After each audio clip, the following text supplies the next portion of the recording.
يقول ابن القيم رحمه الله: ما من عبد يعيب على أخيه ذنبا إلا ويبتلى به، فإذا بلغك عن فلان سيئة فقل غفر الله لنا وله.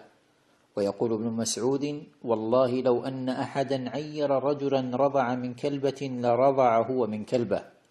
وورد عن ابن عمر رضي الله عنهما أنه قال: والله لو عيرت امرأة حبلى بحملها لخشيت أن أحمل.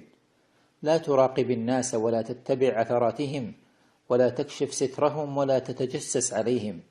اشتغل بنفسك وأصلح عيوبك، فسوف تسأل فقط عن نفسك لا عن غيرك. وقل للشامتين: صبرا فإن نوائب الدنيا تدور. لا تسخر من فلان لأن ابنه أسبل ثوبه وحلق لحيته وشرب الدخان وترك الصلاة، ولا تهزأ بفلانة لأن ابنتها تلبس العاري وتتهاون بحجابها وتتكبر على أقاربها، فأنت لا تعلم حجم معاناة والديهم في تربيتهم وتوجيههم، ولا تدري مقدار تفانيهم في مجاهدتهم. ألا تعلم أن ابن نوح عليه السلام في النار؟ وكذلك أبو الأنبياء إبراهيم عليه السلام أبوه في النار. لا توزع الأقدار وتترجم النوايا، حسبك نفسك ومن تعول. أنت اليوم صالحا وغدا ربما يختم لك بخاتمة سيئة. وقلوب العباد بين أصابع الرحمن تتقلب كتقلب الماء المغلي. من هداك لهذا سوى رب العباد؟ إذا ساءك من أحدهم شيئا فقل: الحمد لله الذي عافانا مما ابتلاهم به وفضلنا على كثير ممن خلق تفضيلا. رب أصلحهم وثبتنا.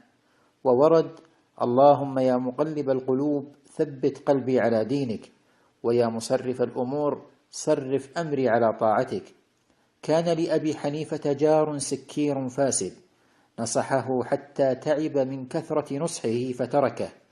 وذات يوم طرقت الباب زوجة السكير تدعو أبا حنيفة للصلاة على زوجها السكير، فرفض أبو حنيفة الصلاة عليه.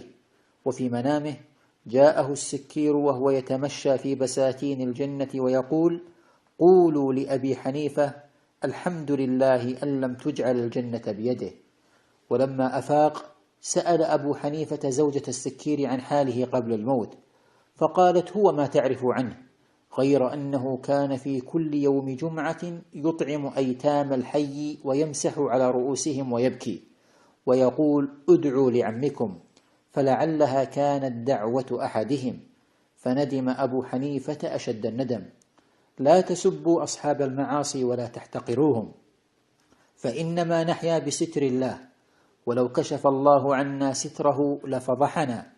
ولا تغتروا بكثرة صيام أو صلاة، فلا تدري من يكون إلى الله أقرب.